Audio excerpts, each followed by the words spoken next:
Put on a suit. Drink water. Don't drink and drive. Game over. Take it light. Safe. Now you're more fluent. He's got three. Embarrassed. So this is really good right here. Absolutely. Let's do it. Formerly known as Andre King, and we are back again to bring you all the sports and current events news stories that you need to know. Per usual, folks, I just need to go ahead and check to make sure we're where we know. Oh, yes, indeed. The Facebook Live is working with me. Okay, that's one. Facebook Live is working with me. Let me see. Shout out. Is my YouTube? Excuse me. Yes, indeed. We on the Twitter. We're 2 for 2. Let me come on. Let me check YouTube. Let me see. Okay, we got an excellent connection. On the YouTube. Very good. We're coming through over there. And let me just get on the Twitch. Yes, indeed.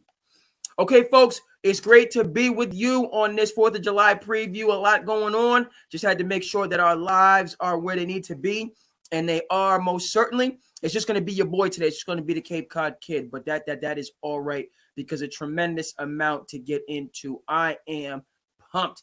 You know, you heard the name. All right. My name is Andre King, but the moniker is the Cape Cod Kid. That's been the case since the college days. Let me hold on. I messed up my shot. I can't put my foot with that. No, can't do it. Got to keep the shot. Consistent right there. Okay. And on the Cape, tis the season. We made it through the winter, the difficult winter. Couple power outages and snowstorms and the like. Went through the nice spring, and now the Cape is just getting ready to be rocking. It's a beautiful thing. 4th of July in the Cape is unlike any other. People coming in, and I had to, because we're all busy, right? Everybody's busy doing what they got to do. And I'm just out in the community today running errands, had a productive day. And I had to take a step back. I'm like, things are buzzing. The vibe is wonderful. You're worried about, work kind of things, so on and forth. I work in education, my background, teaching history and then, serving on the local committee, school board and whatnot. And that's a beautiful thing and great privilege and honor. And so just the summer, the off, there really is no off season, case in point. But I had to take a step back and I'm like, why is things buzzing and people are vibing and I'm seeing new faces? And I was like, 4th of July is in 2 days. Okay. And this episode coming at you a little bit late night, but it's all good. So we team minus counting down for the 4th of July. And it's going to be a beautiful thing. I'm going to do the fireworks personally. Go out and support my local Hyannis Harbor Hawks, who are facing off against the YD Red Sox at McKeon Field. I will certainly be in the building for that, and just kind of go from there. So let's kind of take a look, a number of things, and we're gonna move. I want to kind of go sequentially. Man, what we're doing. Let me come over to the Facebook. The Facebook is where it needs to be. Good. Twitter, all the rest of that is where it needs to be. And we're going to go down the line. All right. But we're going to start tonight with the WNBA, folks, because they're securing the bag right now on a number of different levels. Okay. Indiana Fever, Las Vegas Aces, and the Las Vegas Aces sold out. Okay, so in terms of this rising tide to lift all boats, it's not just Caitlin Clark. WNBA had a movement going on before this. Las Vegas Aces, 2-time champion. We're talking Aja Wilson. Okay, we're talking Kelsey Plum. Okay, amongst others, right? Becky Hammond, Coach of the Year. Okay, so the Las Vegas Aces, even though this year they're not at the top of the league, all right? New York Liberty, under the leadership of Brianna Stewart from upstate New York and Sabrina Ionescu. Okay, New York Liberty towards the top of the league. Aces kind of middle of the pack, working their way up. But, this is a franchise that's built right. Quick aside, there will be an NBA team in Las Vegas in the near future. An ownership group, which most likely will include LeBron James. Store that away for later because we're going to talk about ownership in terms of what's going on here with the Boston Celtics. But in terms of the Las Vegas Aces and the Indiana Fever, folks, okay, they sold the arena out, had to move to a different arena. Okay, had to move it out of the Vegas Aces home arena to another 18,000 person arena, sold that out too. Okay, people going bananas and buzzing for defending NBA champion Las Vegas Aces against Indiana Fever, up-and-coming star Caitlin Clark, and it's just a beautiful thing. Again, if you are a basketball fan, then you support the WNBA. There's no two ways about it. If you don't support the WNBA, you're not a real basketball fan. Yes, I said that. And what? And what? Okay? Hoopers appreciate the WNBA. So check your fandom if you're not showing adequate love and support for the WNBA. All right. If you vibe, if you're part of this basketball community, the fraternity, the sorority, the civilization of hoops, then you support the WNBA. And that's just the bottom line. Okay. Shout out to the late, great David Stern. Okay. Can't get past this in terms of his dream vision to build this platform, to grow the game. Okay, domestically, internationally, the whole 9 yards. All right, WNBA basketball has been on point since the beginning, 1999. No, so check that. 1997. 1997. I remember this was my freshman year when I was a young warthog. Okay, we're talking about Cynthia Cooper and Tina Thompson and Lisa Leslie in those days. Yes, if you're a hoops fan, then you show love and respect to the WNBA. All right, and if not, get your mind right and get on board. All right. It's not just me, Joe Schmo, Cape Cod Kid, but I'm just a guy, a Jack, just a guy.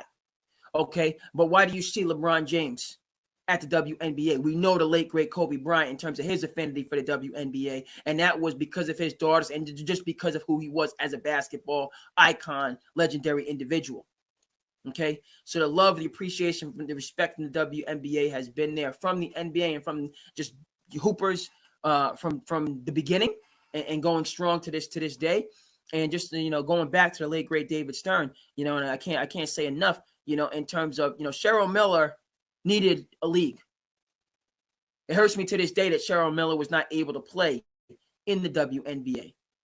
It was after her time, unfortunately. Medina Dixon, okay, the late great Medina Dixon from the Commonwealth of Massachusetts, from Boston.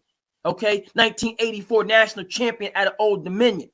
All right, the Dixon clan, royalty, basketball royalty here in the Commonwealth. All right, in Beantown. The late, great Medina Dixon, okay? That's the spirit and the foundation and the roots and so many players through the years, okay? And David Stern recognized this. He acknowledged this, and he said, I'm going to do something about this. We're going to correct this. The Cheryl Millers of the world, the Medina Dixons of the world, they deserve a platform. Okay? And that's how we got the WNBA in those days, under that leadership of the late, great David Stern, and also Adam Silver in those days. Go back and check the receipts. Okay? And coming up on 30 years, the league is going strong.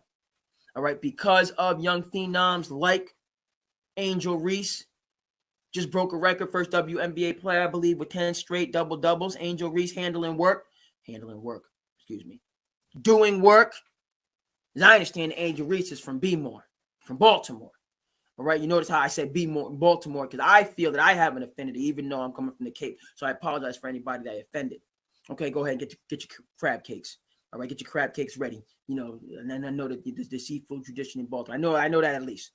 Okay, but the B-More is near and dear to my heart and so many millions and millions because of The Wire. Because of what David Simon did. Okay, which continues to ring out to this day. Okay, so when I hear anybody, I feel like I know them when they say they're from Baltimore. Okay, even though, please, excuse me for anybody I'm disrespecting. But I believe Angel Reese is from the DMV, is from Baltimore, and she's doing historic things right now. And we know that Caitlin Clark is doing historic things right now. And I love the WNBA, what they're doing with their all-star game. It's going to be Team USA, which, of course, Angel Reese and Caitlin Clark were not able to participate on. There's no problem with that. All right, because Team USA, you want to talk about legends on legends. Talk about legends on legends. You want to talk about a waiting list to get onto that team. You want to talk about Diana Taurasi still out there getting gold medals. What she got? 4, 5, 6, 7, 8, 9, 10. It's unbelievable. We're going to talk about the White Mamba.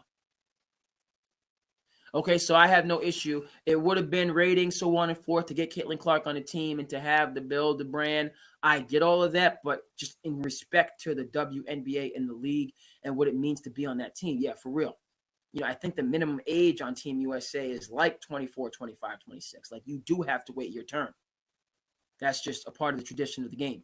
So 2028, Caitlin Clark will be in the mix. But, I was kind of, I have no issue, but once I understood it better, in that really Team US. Couldn't think about it. How many gold medals does Diana Taurasi need? And she's still getting them. And I had no problem with that. She's getting gold medals going back to, 02 at UConn. And it's been, can you believe it? It's been, 22 years since Taurasi was winning natties at UConn, and she's still giving people buckets and still deserves to give people buckets. Okay, so I have no problem with her and all of those veteran players remaining to get those gold medals, as that's the foundation for the game. And Caitlin Clark and Angel Reese, 2028, they're gonna be in the mix. But I like what the WNBA. I love what the WNBA is doing in terms of their all-star game. It's going to be Team USA, right, versus the best of the rest. So the young up-and-comers versus that veteran team. I think it's going to be a good game. I love that theory. I love that vision. Shout out to the Las Vegas Aces tonight. Shout out to the Indiana Fever tonight. 18,000 strong, sold out, going bananas, supporting women's basketball, the WNBA. They don't got next, they got now. And it's a beautiful thing over these summer months, folks. A lot going on in the NBA. And even though, we have some free agency moves that I'm love DeMar going back to put on for his city. I love that move. Love. No, I don't love, but I like Paul George going to Philly and to fortify that roster. And we haven't. This is the first time we back live since my Knicks did what my Knicks did. So I'm even though it's been, what was it? It's been, hold on. It's been a minute since I left you without a dope beat. No. The last part was on the 22nd. I remember because that was a prep school day. That was the day we had a prep school. I went up for the NEPSEC showcase. Went up to Babson to Beantown for the NEPSEC showcase, which is on point and a great event every single year. So 9, 10, about just under a fortnight since we've been with you last. But I believe it was last weekend that the Knicks did what the Knicks did in terms of completing La Cosa Nova. And so we are going to get into that today, big time, because that's my team. And Tom Thibodeau is my coach. And I've been keeping receipts. And this team is going to be battling the Boston Celtics to go to the NBA Finals next year. And that this team very well could. My New York Knicks, I said it, I've been saying it, I will continue to say it. Do I want a second parade here in Beantown? Am I proud of the Boston Celtics? Did I pick the Boston Celtics? Is this team built for multiple championships? Do they have the best backcourt, the most slept-on backcourt in basketball with Jrue Holiday and Derek White?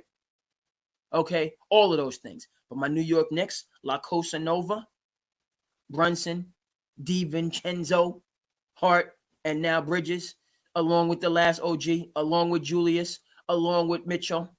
Okay, and we building the bench up. Had to let iHeart get his money. Super happy for him going to OKC, along with the Caruso going to OKC. Happy for those folks. But replacements and people are going to come in. Ooh. But folks, that's just a little bit of the Knicks that I have to give to you. A little bit of the Knicks. And we'll come back. We're going to come back to the Knicks. I appreciate the 4 views so much on the YouTube. That means a tremendous amount. I appreciate people that's checking in with us. We on all the different platforms. So that it means a tremendous amount.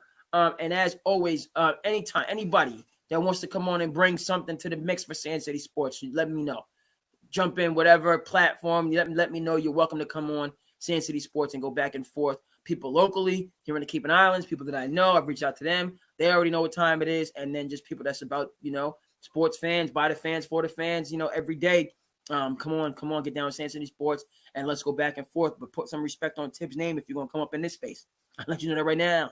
You come up in this space, I need respect on Tibbs' name. There ain't no two ways about that. And my New York Knicks, okay? And I'm going to put respect on your team's name. But, ooh. We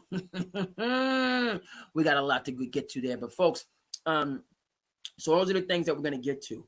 But being in the now, in the right now, in like the today, things that are happening right now, current, today, I got to say, for the first time, this is Bronny James' first press conference, as far as I'm concerned. I have never heard Bronny James speaking for Bronny James until this very day, in terms of the Lakers having their draft pick come out and speak. And they got a really good player, Kenneth, out of Tennessee. He's ready to go right now. I don't know what the heck people were thinking in the NBA, sleeping on him. A lot of people are going to be he's older, so we're gonna go with this young prodigy we can develop. This kid that's coming from Tennessee is gonna contribute immediately. Give you Alex Caruso type production, not because Caruso took time in Austin Reno, but he's gonna be a piece for the Lakers this year and helping them out. Even though the Lakers do have a lot of wing depth that is kind of slept on. Rui, handles his business. Obviously Reeves and James and AD clearly, but they're long in the tooth. But the Lakers have good, long, D'Angelo, does what he does, more of a sniper than more of an all-around athlete. But I like this kid from Tennessee in terms of him coming in to do, to be a contributing factor. He reminds me a bit of Grady Dick up in Toronto, who is a part of their youth movement that they got going on. Scotty Barnes, Emmanuel quickly, RJ going back to Toronto. Quick aside, Toronto's national team is kind of filthy. Shea, Van Vliet, Toronto's Canada to Toronto. Shout out to Toronto. I didn't realize Toronto is a big city. It's like, it's huge. Go out and get the numbers. I don't know if it's New York big, like 10 million people, but it's a large city. I just knew it was in the north. I just knew it was in the north and it's cold, and I'm a fair weather person. But shout out to Toronto. I've always reporting it's an international city. There's a lot to do, and it's got a lot of culture. And anytime we start moving towards that North Pole, I get a little anxious. I'm not built like that. You know what I mean? I'm not built like some of these polar bears that could be out here in this cold weather wearing T-shirts and not having gloves on, and your feet stay warm some kind of how. That I'm fearing old man winter right now as we go into the summer. I'm fearing old man winter today, right now, immediately. But just seeing some of the Canada, Team Canada is good, folks. I got to say this, and we haven't even really, because it's all free agency, and we have the redeem team really based on how Team USA has been getting mollywopped and pushed around and shoved into the corner. Nobody puts baby in the corner. That's how USA basketball's been. USA basketball's been shoved into the corner these last couple Olympics, these last couple international competitions. And now we have this redeem team coming back that is loaded with mostly older veteran players, and then some of the young guns coming in. I love the fact that, by the way, the Celtics backcourt that we talked about, both of them are going to be on Team USA. Okay, in terms of why the Celtics are the dynasty are a dynasty that's going to have their hands full with the New York Knicks. Shout out to who else we need on Team USA. By the way, we need Jaylen Brown. I don't know. That's an interesting point, and I'm kind of bouncing around. I don't mind. I'm going to get to all these things in their entirety. But Jaylen, they went with Derek White over Jaylen Brown for Team USA. I'm not really sure what the heck is up with that. It really should have been Jaylen Brown, unless they already asked him and he had like a previous and he didn't want to be on Team USA. But I like that Holiday and White are there. But really, if Tatum's there and Holiday's there, then the next person really should have been Jaylen, unless Jaylen had previous. I would imagine they probably asked Jaylen because LeBron really formed this team, and I know LeBron is high on JB. But I'm not. Obviously, this is not. And the in between the team stuff doesn't really happen with the Celtics. JT, JB, that foolishness is not. I'm just saying. And even JB deserved, and I'm interested in terms of how that broke down, and maybe he decided not to. He had other obligations, so on and forth.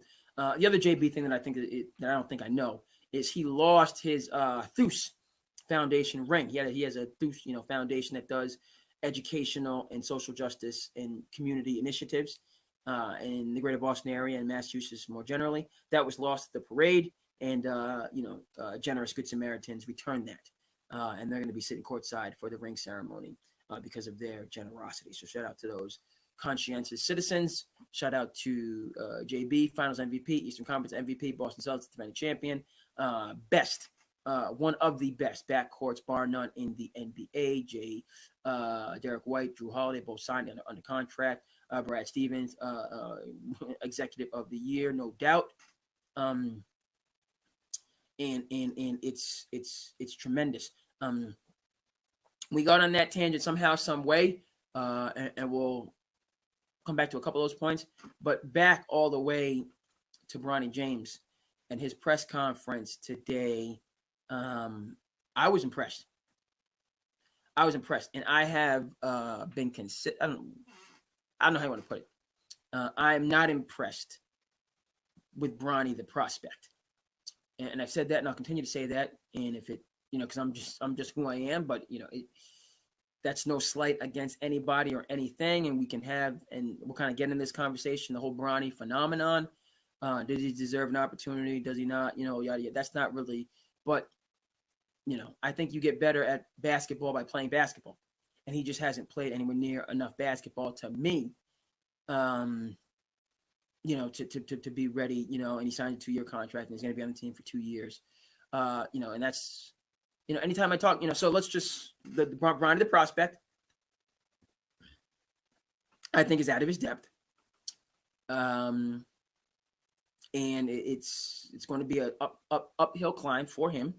He's undersized, 6'1", so, you're on the smaller side. And so is it insurmountable? No. But the game is just, it's harder for smaller players, and the Isaiah Thomases of the world, and the Allen Iversons of the world, they're not everywhere. Guys under 6'3", that can really move the needle and change the game. You look at, who is the best player under 6'3" right now? Who's the guy out there? And I mean, there's players out there, but people keep comparing Bronny to Jrue Holiday. Jrue Holiday is 6'5", right? It's like, I didn't understand. Jrue Holiday is 6'5" and strong. Like, Derek White is 6'6". These are bigger guards, right? Chicago Bulls, right? Don't win a thing without that ring. I'm not comparing anybody to the greatest player ever. Obviously, Michael Jordan and Ron Harper, who's a good dude. My pops played golf with him. From the New Jersey area. Shout out to Jersey, North Central Jersey, and his kids are tremendous basketball players. And his son Dylan Harper is going to top prospect in America, going to Rutgers. Rutgers is going to be filthy next year, and then you're going to be hearing from Dylan Harper in the NBA, along with Cooper Flagg and a lot of others. He might stay for second year, but he's probably going to, right? So again, 6'6", 6'7" in that backcourt. Boston Celtics, 6'5", 6'6" in their backcourt. Like Marcus Smart is 6'3", 6'4". Okay? Like these, Bronny he's 6 foot 6'1". Right? Not, he's a smaller player. And everybody just knows, right? Where it's hard for me to think, like, what perennial all-star is under 6'3". It's like, I gotta think about it. You gotta think about it, because that player is probably, not a current player. We got to go all the way back to AI to think of somebody, a smaller player that was just dominant. And like Steph Curry is 6'3", 6'4", and he said that on draft day years ago. I'm bigger than people think. Steph Curry's not 6'2", 6'3", he's 6'3", 6'4". Maybe 6. He's not 6'5", but you know what I mean, with shoes on. Okay, so Bronny James, and I think that's, it's just clear. And, I'm a shorter person. I'm one of these people under 6 foot, I say I'm 5'6" and 3/4, 5'6" and like 3/4. Remember somebody said, and these like little jabs are like 100% accurate. They do kind of sting as, an under 6 foot person, but they're like 100% accurate. I said, I'm 5'6" and 3/4. And then, the guy was with, a guy I work with, he just kind of sat back and he's like, I feel like people under 6 foot like use, like I'm 5'6" and a half. I'm 5'6" and 3/4. I'm 5'8", and a fifth. And that's like accurate. You're under 6 foot. You kind of, you're trying to, you're over. I'm 6'1" or I'm 6 foot. I'm 6'2". You don't hear people saying I'm 6'2" and a half. I'm 6'2", I'm 6'2", I'm 6'3", 6'4", 6'8", whatever the case may be. All right. So yeah, you know what I mean?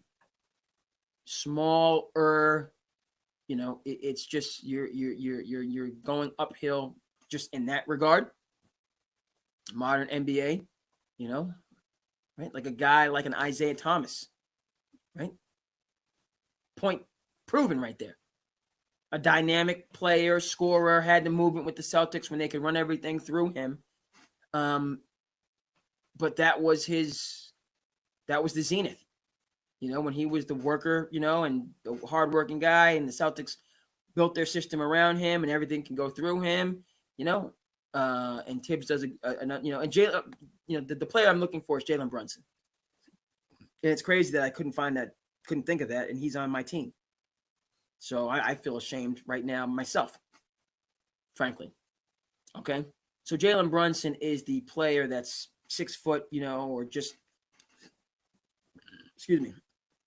That's your perennial all-star. That's the comp. And Ronnie James is nothing like Jalen Brunson's game. Okay. And Jalen Brunson, again, and we haven't even gotten to my New York Knicks, and we're going to get to my New York Knicks, is a part of the Nova Knicks, but I say La Cosa Nova. Okay, he did his time. He put in his time under Jay Wright, who builds NBA players in an old school college system with accountability, with tough love, with anonymity. Like nobody Jalen Brunson, humble, came into the league, late first round, second round, and just grinded. Luka got hurt. He got his opportunity, showed you what he could do. But we brought him home, rightfully so, to the New York Knicks from the New York area, and the rest is history. And he's in a system with a coach who's a point guard whisperer. That's Tom Thibodeau, my coach, point guard whisperer. Okay, what he got out of Derrick Rose, and forget about talking about how he's responsible for Derrick Rose injuries. He's not. Derrick Rose had knee problems out of Simeon, right? When D Rose came back after the knee problems to play for who, right? Tom Thibodeau with the Minnesota Timberwolves. What happened? 50-point game. Right? Okay. Tom Thibodeau knows how to develop and feature point guards. Point, period, end of story. All right. And so Jalen Brunson is just a part of that flourishing, so on and forth. But he put the time in to kind of get this. So Bronny, he's not that type of Brunson, Isaiah Thomas, Ice Kemba Walker, you could throw in there, just ISO, get a bucket, put people on an island. That's not really his game. And so I'm not going to, I just don't see the comp for him as a 6'1" pass first guard, even a TJ McConnell, right? But TJ McConnell has always played the same way, even when he was at Arizona.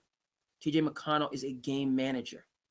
He just does, he's a pure, as in crystalline, as in textbook definition, point guard. And, he's not going to average 10 points plus. He's not going to, but his player efficiency is going to be off the charts. He's just going to play the game the right way and run the team. But again, TJ McConnell is like 6'3". He's a bigger guard. He's not, and maybe I checked it. Maybe he's 6'2", but he's 6'2", 6'3", not 6 foot 6'1". All right, so that's, and I'm I've said it, I just, for Bronny, I'm just not unsure of what role he has, but now I want to kind of get over in terms of how impressed I was just listening to him. Now, I'm not really impressed, overly impressed. And let me just clarify what I mean in this. Because I've always said that I have a tremendous amount of respect, and that was just confirmed today for Bronny, the person. Respectful, considerate, insightful. He's not this entitled Joffrey Lannister type of individual, right? Like that kid of the successful person that is just ill-tempered, mannered, disposed, on and on and on. Just not a really nice person or decidedly talented, i.e. Joffrey Lannister. Okay? And so Bronny is on the other end of the spectrum, which was my assumption, right? Because you don't really hear from Bronny. And I don't follow him on social media, and even that I gotta kind of respect is very, tightly managed and, on message, on brand. But listening to Bronny today, and just I was, it confirmed how I thought about him in terms of just a mature young man. And then it took me a step further to a level into something that I wasn't really considering in this whole Bronny phenomenon that I think needs to be added to the mix, right? Meaning there's something different about playing with your people, right? The James family, for all indications, and it doesn't seem to be fake or shout out to Taco Tuesday that they do, which is just wonderful. Love Taco Tuesday and that whole, you know what I mean? But like they get along and they are together, right? That James gang is like a real thing. Like and it's genuine, right? It's genuine. Like when you see Ken Griffey Jr., Ken Griffey Sr., like there's a bond there that's legitimate. Not for the cameras, not for the photo op, like, you know what I mean?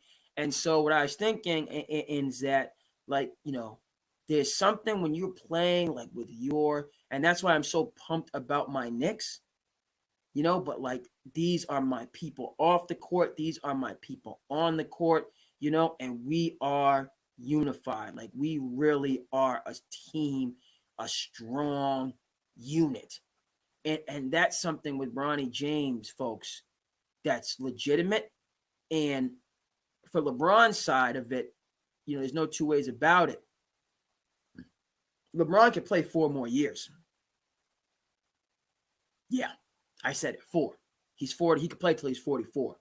When you have that love in your heart, that fire, that passion, you know what I mean? And I think that's what's getting a little bit lost in this. Like we know the whole nepotism angle, and which I love. Stephen A. Smith had a great take on this, just tremendous. And there's so many great takes, just about, nepotism always does rub us the wrong way, but you know what I mean?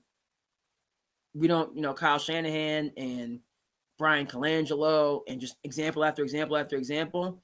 Like we weren't, but all obviously, like, Mike Shanahan is not LeBron James. Jerry Colangelo is not LeBron James in terms of their Q rating and who they are just in global prominence, But yeah, this nepotism, it's been there. It's going to be there. It generally doesn't benefit minority groups. Right. And so that whole, let's pump them, those takes are very strong. But beyond that, like it just occurred to me, you know what I mean? Like you are getting, like when it's, you know what I mean? Like this is my people and I'm with, there's just that firm, like we are in this. That does matter a lot. Right. And so LeBron is going to have a fire unlike any other to just go out there. And that's going to keep, him playing at a high level. And then Bronny, kind of just, to be on the court with his dad and to be out there and to obviously kind of have that support, you know what I mean? It matters. Now, let's be clear. That can't save Bronny, when they run the 1-4 flat and put him on an island against whoever, De'Aaron Fox, Kyrie Irving, Devin Booker, just name a guard in the West or in the league, right? So dad can't save you from the 1-4 flat, or dad can't save you from the high screen roll, right? But that continuity, and I that's what's reassuring. Okay. And I think that it is, and I put it up there with my Nova Knicks, right? And the success that we had this year, and that's just going to continue, and that's going off the charts. Then going forward, because these guys really, really are friends and they have that strong bond, and on and on and on. So shout out to Bronny. He won the press conference today.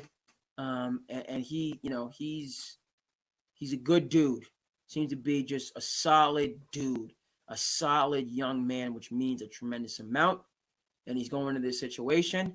There's going to be a lot of eyes on him, but he knows that people got my back. You know what I mean? And I just think, Bronny, what's good, I just think there's a humility about him. He seems to be a worker. He seems to be a worker, and he's gonna go out there and kind of give it give it his all.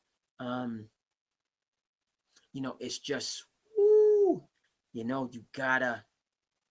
I'm just thinking, because he just work hard. It's just he's unique because he's really going to be more of a spot up shooter, and he's only 6'1". And we know the league. These gazelles are just flying out there, and they're long, and you got these just the Kelly Oubres and the Nicholas Batums and just the Kyle Andersons. I'm just thinking about some of these 3-and-D guys. Like they're all 6'7", 6'8", just, you know what I mean? And so even for a catch and shoot guy, it's just going to be, he's really going to, it's going to be tough. It's going to be a tough climb. But he's got his people with him.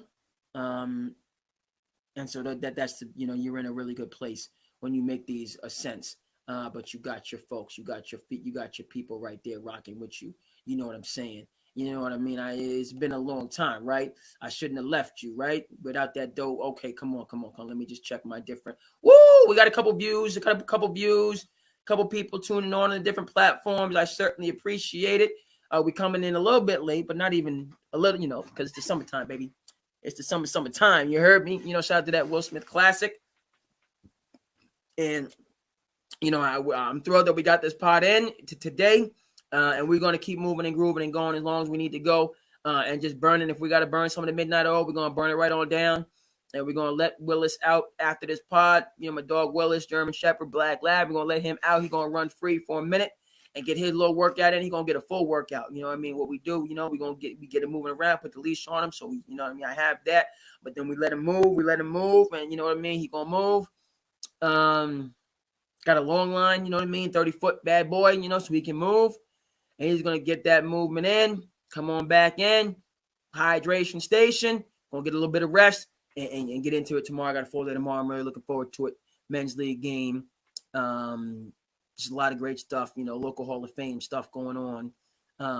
Community support stuff that I'm thrilled about, supporting our people in the community and making sure that, our community is strong and unified and striving together, so I'm thrilled. Tis the season and I'm all about it, on all these different points. Okay, so let's go down the line. I'm going to come back to my Knicks, get to my Knicks in conclusion. We got some pop culture stuff in conclusion. Okay, Paul George to the Sixers. Right? George to the Sixers. I like it. And I like it a lot because Nick Nurse, I just think he knows what to do with this type of player, right? 6'8", 6'9", 6'10", that very versatile player, right? We know what he did with Spicy P, okay? Obviously, Kawhi was Nick Nurse, got the championship, all right? So in his system, which is, a spread out system, they're going to shoot the three, they're going to use that athleticism, they're going to use that quickness. And I just think, Paul George is, he's going to be a bucket in that system. He's the perfect, Swiss Army knife for a coach like Nick Nurse to put in a lot, score, have him score or have him on a short corner. We'll have him in the high post. We'll have him, on the block. We'll have him spotting up. We'll have him, in high screen roles. There's just so many ways I think Nick Nurse is going to use him specifically.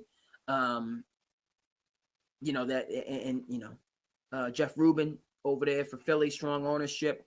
So it's a great addition. Joel Embiid is not going to play any 70. He's going to play 65 games, just enough to get his awards, and he's going to have to be rested during the regular season. Period. End story. Joel Embiid should not. He's just not a guy that can be out there competing for MVPs. He just can't do it because he's not. His body will not hold up. So you're gonna have to load manage Joel Embiid in order for him to be healthy during the postseason. Period. What does that mean? All right, that means that Tyrese Maxey is the straw that stirs the drink for the Sixers. Let's get that right immediately. And by the way, shout out to Coach Cal, all right, and his NBA production of Tyrese Maxey, Shai Gilgeous-Alexander, De'Aaron Fox, Emmanuel Quickley's no slouch in Toronto, on and on and on and on and on. Okay, Is he the best X and O strategist, particularly in the tournament? No. Is he the best identifier of talent and recruiter? Yes. Does he produce the best NBA talent? Yes. Longest lasting relationships? Yes. Worldwide West, Leon Rose, Cal guys. All you want to say for James Dolan is a lot to say for James Dolan. He got that one right. Going to get those Calipari guys to come in and run the Knicks. Rest is history. Okay. Philadelphia 76ers. Okay. Tyrese Maxey's got to be the straw that stirs the drink. Okay. He's the young lion on the prowl. Let Joel Embiid, shut your mouth. Okay. And I think, I think Embiid, Embiid was doing, and that was a little bit harsh. If Embiid, because I know that he's troll Embiid, so he might troll me. That would actually be real big for me, and us in Sin City Sports to be trolled by Joel. So troll if you need to Joel. But he was at the NBA Finals with Paul George, right? Talking about he needs help. He's gotten the help. He has a good ownership group. We discussed that. He's in a great environment. City of brotherly love. Shout out to Philly. Okay, family in Philly. Philly is near and dear to my heart. Shout out to Rocky Balboa. Okay. This is foundational for me. You understand? Okay, born in the great state of New Jersey. Very proud of that family in New Jersey to this day. Okay, right? So he's in a great environment. He has the institutional strength and knowledge now, just in terms of what we talked about, like playing with your boys, just looking across and feeling confident in those people that are with you on those front lines. But Tyrese Maxey, he's the ascending player that can be like that starter in the Eastern Conference All-Star game. And I just think, Nick Nurse understands this. Organization will facilitate this. And let Maxey, and I'm saying this, folks, Maxey needs to lead. He needs to lead the Sixers. Lead. Right? And he seems to be just a good kid, you know what I mean? And he put my Knicks in some situations, right? He put my Knicks in some situations because he's a dog, D-A-W-G, dog. All right, but I love the competition. We here for the competition, baby. Okay, we not ducking no smoke, specifically in the playoffs. Tibbs team ain't ducking no smoke ever. All right, so but that's how it needs to work. Okay, and I think it can work. Joel Embiid, you can be the ambassador. You can be the front man.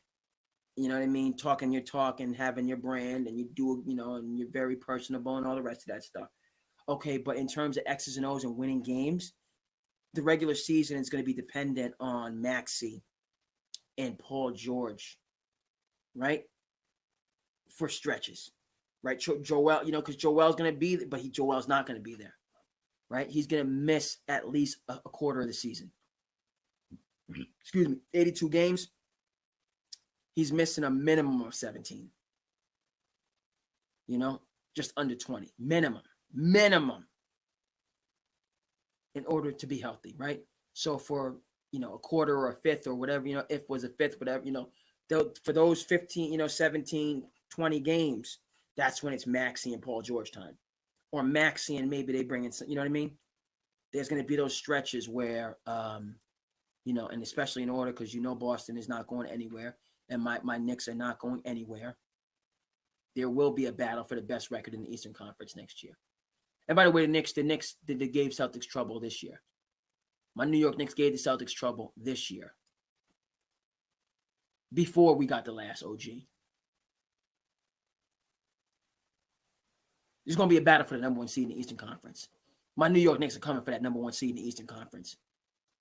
We're going to have home court advantage throughout the playoffs. We already know how Tom Thibodeau-led teams play, okay, in terms of what we've done in Chicago. And no, he's not responsible for Derrick Rose's injury. And yes, you need to give Tibbs credit for who doggone Jimmy Butler is. Nobody knew who Jimmy Butler is until he came up under Tibbs' leadership. Nobody knew who Julius Randle was until he came up under Tibbs' leadership. Shut your mouth. You're going to put respect on my coach name. Playing hard every single night, coming from the Pat Riley tree. You're going to practice 3 hours. I had a revelation today. I got to get quick aside. Because Sand City, I'm very fortunate to be affiliated and associated with Sports Fluent. And Tony, who's a good dude, out of Toronto, and I just, that's been, one of the beautiful things, just kind of learning this YouTube space and seeing so many creative and dynamic folks. You know what I mean? I'm an old school history teacher type person. I'm still paying all this money for cable, watching brick and mortar cable. I didn't realize I need to get rid of this cable, and just, majority of this stuff is going on YouTube. So it's only been recently that I discovered YouTube, and all, obviously so many talented people. This is a passion project, and I'm, hey, much respect as I have for Club Shay Shay and the Nightcap and all, Pat McAfee and all these different platforms and Gil's Arena and on and on and on. Okay, it may be that I don't ever get to that level, but I'm gonna be trying 100% to get there. It is what it is. I ain't ducking. I love this, and to have this opportunity, kind of so on and forth. My point in all that is, I don't play a hate, I congratulate. Listen, I don't play a hate, I congratulate. And I'm seeing all these other creative people, and through Sports Fluent, I was able to just be on a show and comment. And then Tony was like, "Hey, you know what I mean? You can kind of come up under our banner, and partner and collaborate. 100%. Let's do it. Let's do it." So you're seeing Stan City content on Sports Fluent, and I'm proud of that. Okay, shout out to Tony and the team and everything that's going on. But he had his show Fluent and Chill today. Respect Chill a lot.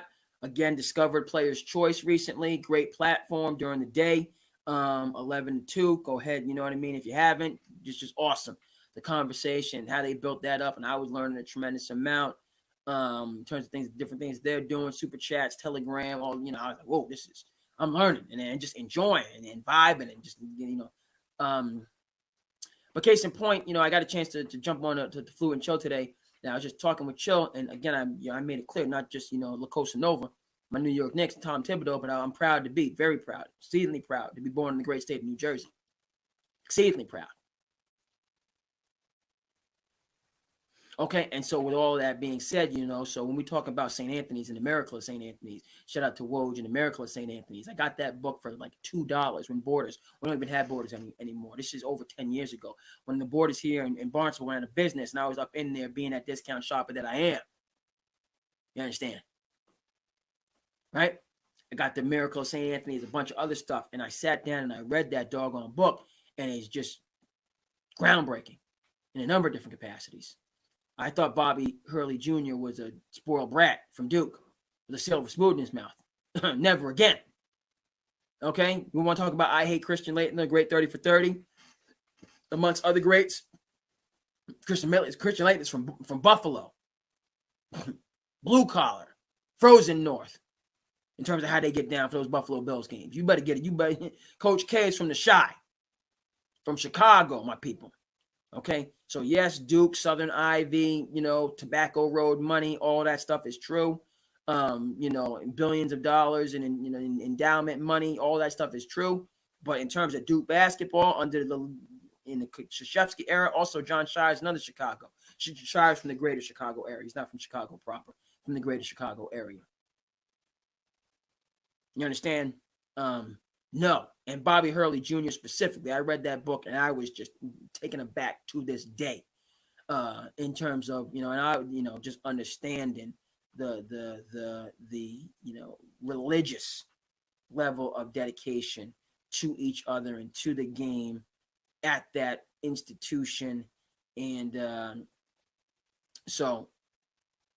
jumping on to Fluent and Chill today, summarize this story. I got to talk, Chill, played for St. Anthony's, graduated St. Anthony's 1991. That's the smile of the freaking day.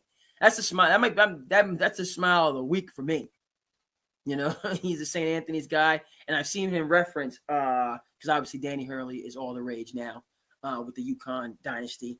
And those of us that had read the Miracle of St. Anthony's and were familiar with the Hurley family knew that Lakers storyline, the Lakers never had an advantage, if you know the family, in terms of their loyalty and to their calling. But Chill played at St. Anthony's, I believe he played with Danny, because Bobby is early. Bobby was at Duke in 90. Bobby was at Duke in 91. Yep. So Bobby was a sophomore in 91 because they won it in 91, and then he was a junior in 92. He's a senior in 93. They lost it. And then in 94, Grant Hill was a senior, and they made it back to the national championship game. That Grant Hill, who I didn't understand how good Grant Hill was. I thought Glenn Robinson was the best player, and I was wrong. Grant Hill was the best player. I kind of resented him just because he was at Duke, and they took a natty away from my Michigan Wolverines. So there was resentment because there was resentment in that capacity. I was angry. Took a natty away from my Michigan Wolverines. You know what I mean? So I wasn't, you know what I mean? That hurt me. Or did they? Oh no, yeah. Yes. Duke got Michigan 1 year, and then Carolina got Michigan the next year where what's his name? That was in 93, and then Weber had to go. So 92, it was them damn Blue Devils, hurt my Michigan Wolverines, and then 93, and Weber did travel. Then he called the dog on. Oh, that hurts my heart. That hurts me. It hurts me. But shout out to the Fab Five. To this day, chill. Being a St. Anthony's Friar. Oh my goodness, that just, and it's interesting, the love that I have or the affinity that I have for Bobby Hurley Sr. and Tom Thibodeau. I don't know that I could have played for them. In my life, when I've been challenged to that degree, I've generally faded and not seen it through the tough love. And I've had those people in my life that have really been transformative. If you're fortunate to have somebody like that in your life, in your journey, to come up under some true leadership from a real sensei, it will change your life. And it's a fortunate privilege that stands the test of time. People that have gone through that know. But at the time, it's as advertised. It's pushing you to and through your limits. But it shines. The light of it shines. And so you talk to somebody that played for a coach like a Bobby Hurley Sr. Or any great coaching experience, when you have gone through that, what it gives you in the scope of time is to be generic, it's priceless. And you can kind of see that just in talking with Cho, who played for St. Anthony's. On that point, and we got to get a couple. It's like Coach K. Let's not forget Coach K played for Bobby Knight at West Point, and Coach K talks about that. Coach K did not want to go to West Point. The Rise and Reign of Coach K. That's something I picked up on Audible. Shout out to Audible, and go ahead and check that book out. Mostly the way through that. I just finished Evil Geniuses on Audible, which was a recommendation from Dominique Foxworthy, who does Bomani Jones, The Right Time with Bomani Jones, which is another one of these YouTube channels I've recently discovered. Shout out to The Right Time. So Evil Geniuses, all about, modern capitalism and the socio or the political economic class and theory. Just a really well written, smooth read. So just recently finished that on Audible. The Rise and Reign of Coach K. I'm a good amount of the way through. Have to get through a little bit more. Grant Hill's autobiography, I start to finish, was awesome on Audible. My brother actually put me on Audible a couple years ago. My brother's not here today. Long day, in the office and doing his business things, so he couldn't be on, but he'll be back on. Hopefully, we get back on the weekend. Which reminds me, my geometry's looking good, but I got to get my line straightened up for the fourth. I do need a line. Yeah, I need a line. I can't. You can't. The 4th of July weekend, you can't. You got to get your geometry correct. I need to edge up. It's looking good right now, but it's not as crispy as it could be. I gotta shine super bright. So especially when I go in and get my edge up, we gotta do the episode. So we're gonna come back at you. We're gonna get a weekend episode as well. We're gonna get a weekend episode as well.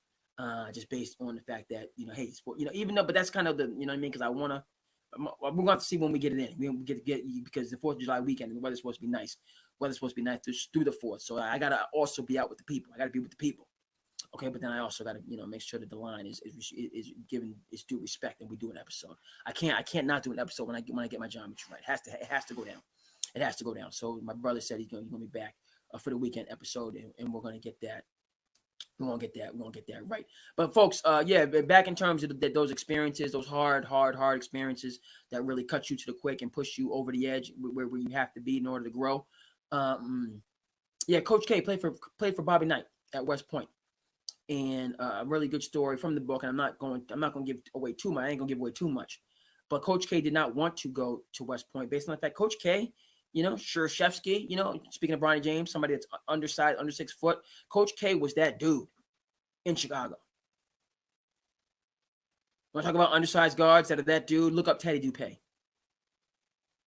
Look up Teddy Dupay out of Florida, who I got a chance to meet, small world that it is, at Nyack College. Talk about double dose of greatness. I got a chance to meet Teddy Dupay when I was a camper. And he was like a freshman or sophomore playing for Mariner High School in Chicago, in Florida. One of these experiences, like when you meet, and Teddy Dupay, I mean, you'll have to look him up because I'm showing my age. Some people might know who the heck I'm talking about when I mentioned Teddy Dupay. Played for Florida, went to the national championship in 2000, got himself in a little bit of trouble, didn't graduate, but just a legend. Teddy Dupay is to Florida what Dana Barros is to Massachusetts, right? Folks in the Commonwealth, coming from the basketball tradition, right? Dana Barros averaged 50 points in the state tournament, taking Zavarian brothers to the championship before going on to shine at Boston College, before going on to play in the NBA and be an all-star for the Seattle Supersonics, among other things. Speaking of guards that are under 6 foot or, just about 6 foot and who they need to be in order to shine in the NBA, shout out to Dana Barros. Okay, but the story then and now, and this is going back to the 80s, and it makes no difference. This is going back, talking almost 40 years right now. We're talking 40 years. It is what it is. Mid-80s. Dana Barros would come over half court, take one dribble, and launch bottoms.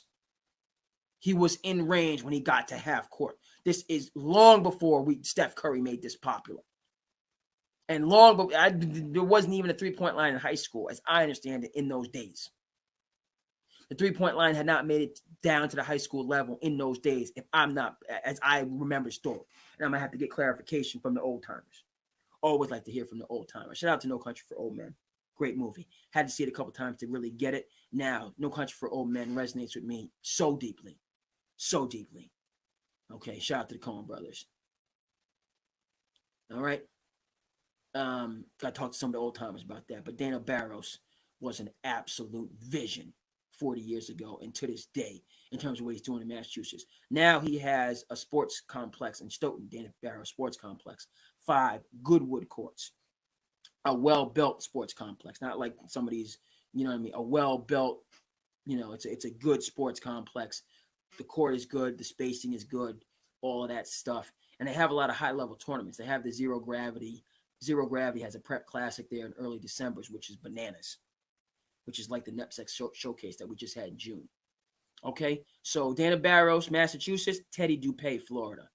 And they did have a three-point line. Teddy Dupay, and again, Teddy Dupay is maybe 5'11". Maybe 5'11" with shoes on. Like 6 foot pushing it. And he's one of the all-time leading scorers in the state of Florida. Udonis Haslem, right? You know who Udonis Haslem is. He and Teddy Dupay came up together and played at Florida together in those days. Mike Miller was a wash ashore from wherever that. Mike Miller's from like the Midwest on that Florida team in 2000 under the leadership of Billy Donovan. Okay, just a vision, a Marinovich. Shout out to the Marinovich Project, 30 for 30. Excuse me. But yeah, it's one of these things. Like I just Teddy Dupay was just a cool kid. He was just a cool counselor, like when I was an up and coming young warthog. And then it goes on. It's like, oh, right. It's always great when you meet somebody that's right, because that's those experiences. You understand like that stardom is a myth, which right. Now it's an important myth. Like we do need hierarchy and we do need role models and all the rest of that stuff. But it's always interesting when you meet like that and they're just, they're people. Except they have, considerable talents and or they are filthy rich. Okay, so we're about at an hour. Let me see. Okay, I'm going to talk a little bit about DeRozan. I'm not going to get too deep There's some things going on in the hip hop community right now I do not agree with. I don't like. I don't think are helpful. I think people need to get a grip in terms of what's going on in the hip hop community right now, specifically going into the summer, when things escalate quickly in the summer. For all the nice weather that we love and we're happy to have, you know what I mean? We also got to deal with each other. So that's all I'm going to say about that. I just think the hip hop community right now needs to take a step back, needs to take a deep breath, which is easy to say, right? When you're as far removed as it, and I'm just like a lay person and I'm not like at the epicenter of, and then you guys know what the heck I'm talking about. You know what the heck I'm talking about. I'm not at the epicenter of things, where it's, I'm not in the arena, where things are scorching hot. But I am not young. I'm not a young warthog, like many of you, and we know that these type of situations are dangerous. And, in the scope of time, right? I remember to this day, I was a freshman in high school when Chris Wallace, Biggie Smalls, passed away in March. Remember it, getting ready to go to school, had the news on, not because I was watching the news, just because I needed to see the time, because I was sprinting out to make it to the bus. And Channel 10, Good Morning America, and they reported that, Biggie Smalls, Chris Wallace was killed in March. It was awful. Absolutely awful. 1997. Okay? 27 years ago. 27 years ago. Dating myself.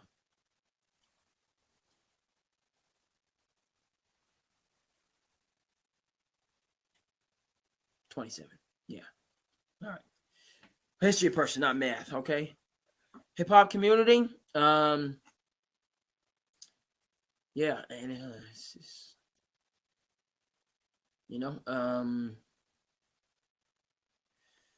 we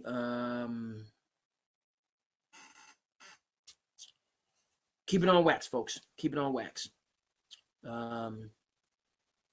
Take a step back. Everybody's filthy rich and has come to a really good place in their life. So keep it on wax and use your resources and get back to business. Okay? Love DeMar DeRozan to the Clippers. Tremendous amount of respect for that community, that organization. Steve Ballmer, not just that he's the richest owner in team sports, one of the most innovative owners in team sports, went ahead and headhunted the late, great Jerry West, right? Headhunted Jerry West. Okay? And Joe Lacob, right? As we get into this lightning round and finish the program, about, just under 10 minutes, if that. I got a couple more things that I want to say, right? Steve Ballmer, innovative. They're building a new arena, Intuit Arena, just doing, the Clippers, putting the Clippers, on their own footing in LA, a city that can most certainly have two professional sports teams. You have the Knicks, you have the Brooklyn Nets, okay? You have the Lakers, you have the Clippers. Excuse me. It's that. Talked about him headhunting. Okay, let me just break that down. Joe Lacob won a championship with the Celtics, 2008. Came out to become the owner of the Golden State Warriors. What's the first thing he does? Hires Jerry West as a special consultant. Okay, rest is history. Jerry West builds up the Golden State Warriors dynasty. Who comes in and headhunts him? Steve Ballmer. Okay, Steve Ballmer comes in and headhunts Jerry West. What do the Golden State Warriors do? They come back and headhunt Kenny Atkinson, bring him to be on their bench. Okay, so you need talent, right? In Boston right now, with Grossbeck won a championship, sees the writing on the wall, so to speak, selling the Celtics franchise. There's rumblings that his co-owner is going to be the next person to take over. I think that would be the best thing. Okay, and Wick is selling the franchise in a way that, you know, he's not really leaving his governorship, quote unquote governorship, till 2028. So he's got 25, 26, 27, 28 to win more championships. Okay, but shout out to Wick Grossbeck. I respect the vision in terms of what he's doing. Back to Steve Ballmer and the Clippers organization, not just ownership, not just front office, the late great Jerry West. Ty Lue, okay, one of the best coaches in basketball. Cannot understate this. Sean Fine, Barnstable High School graduate, class of 96, is their director of player development, grinder, okay, and will be a head coach in college, NBA, who knows where it's going to be. So just the Clippers, they have the just institution. They're one of the strongest teams in the league institutionally, if not the strongest. And so DeMar DeRozan coming home, you lose PG, you pick up DeRozan, who's a sturdy guy. For the most part, he's going to be there. He's going to play. He missed some games. Obviously, he's getting a little bit older. And you just remain just a sturdy, solid team. And it's going to take them some time to start, they gave Kawhi his money, but I wouldn't be surprised if Kawhi is shipped out, or, because he's, that contract is moved to wherever it has to be moved to bring in draft picks or assets or whatever the case may be. But they're just going to be a tough out next year. Obviously not going to be for a championship. But I love DeMar going back to the Clippers. Let me just go ahead and check. Talked a bit about my give you my Knicks takes. And yeah, okay. So to end in terms of a conversation that I have spoken to, and I don't mind concluding. I'm not really appreciating what the New York Knicks have done as a fan. I've been locked stock 100%, 1,000% about Mikal Bridges coming to the Knicks, and they made that happen. They did not overpay to get him. It's not the same thing as Rudy Gobert, because there's not going to be a learning curve in the first year. You're going to see it immediately.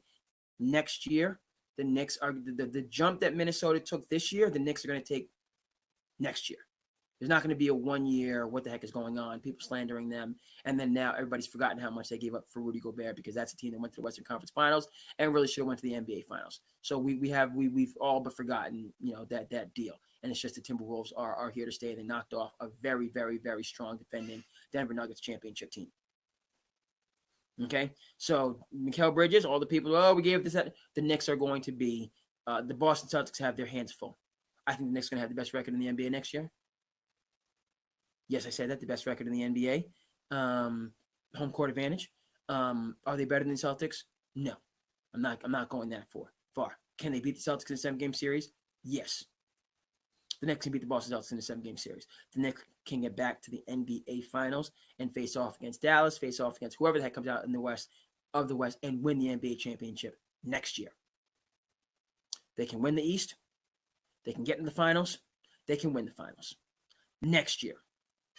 I said it. There's no two ways about it. I've given you my reasoning. This team, they beat the Celtics this year as constituted. They're going to be light years better next year. Light years. We know that Anunoby, he got his bag. He got his $40 million. He's not healthy. He doesn't need to be healthy. Why does he not need to be healthy? Because Mikal Bridges never misses work. Mikal Bridges is the iron horse of the modern era. Shout out to Lou Gehrig. Mikal Bridges is the Cal Ripken of the modern era. He's the AC Green of the modern era. This load management foolishness. It's junk science. It doesn't work. I said it. I'm saying it. And I'm going to say Kawhi Leonard is your poster boy. Of it does not work. It does not mean that these players are going to be healthy when you need them to be healthy at all. End of story. Actually, the opposite is true. The more you show up for work, the better conditioned you are and able to work. Okay? Tom Thibodeau, coming from the Pat Riley tree, Bam Adebayo, shows up to work. He's durable. Tyler Hero's always been back and forth. Okay, Jimmy Butler always been kind of back and forth. So I don't, but you give me, somebody that's in good shape, that has a history of being in good shape, and shows up consistently. Like Tyler Hero, don't give me Pat Riley. Tyler Hero's always been a little bit frail. Okay, and Jimmy Butler, even when he's with Minnesota, has had his bumps and bruises. Mikal Bridges shows up to dog on work every single dog on day. with Tibbs, without Tibbs, and it makes no difference. Okay? He's in great shape. He has a great job. He cares about having a great job. Okay, so he is going to be there. Jalen Brunson is going to be there. Dante DiVincenzo is going to be there. Josh Hart is going to be there. Okay, and then the last OG and Julius Randle, you guys can miss your games when you need to. Okay, you got a little boo-boo, your toe hurts, take a night, take the night off. We got this. Okay, just as long as you're ready, come playoff time when the Garden is rocking, and specifically when we battle against the Boston Celtics. Okay, the Knicks and the Celtics in the Eastern Conference Finals, it's going down. It's going down. And I don't want to hear about, oh, what about Milwaukee? Milwaukee's done. Milwaukee's done. They're not on the same page. They don't have they're 3 or 4 head coaches in a 1 or 2 years time frame. Okay? Celtics, Knicks, Philly, Indiana, a healthy Miami. Cleveland, Kenny Atkinson knows his business. Okay, but at the top of the pyramid, it's the Knicks and the Celtics. And Celtics, you've been put on notice. Had the parade. The East is back, and specifically with the New York Knicks. And you want to talk that talk about, oh, they don't have star power, and we got Jay, and I'll give you that. I'll give you that. That pound for pound, yeah, Drew Holiday is a monster, and Derek White is a monster. All right, in sheep's clothing. And obviously you have JP and the Jays, and Crispy P, and he's been healthy, right, since he left Dallas, and so yes, that starting 5 is better. I can admit that, than our starting 5. But it's closer than, you know what I mean? And let's go, you know what I mean? Jalen Brunson going to give you some work. Mikal Bridge is going to give you some work. The last OG, his defensive efficiency. That's why we brought him in off the charts, playing for the best defensive coach in the league. Randall's going to give you some work. And Mitch Robb is a dog. So the Knicks are going to be right there with the Celtics, stride for stride. 7-game series, folks, for the NBA championship to make it to the championship. I'm not going to give, you know what I mean? Because I'm in the Commonwealth, but my New York Knicks, it's a beautiful thing. I'm just over the moon, thrilled, psyched about it. Let's get this championship, first championship since 73. It's within our grasp. I'm saying it. The New York Knicks can win the 2025 NBA championship and end this 50-year drought. It's within our grasp. Let's get it done, folks. Let's get it done. All right, thanks for tuning in, Sand City Sports. Okay? As always, see you next time.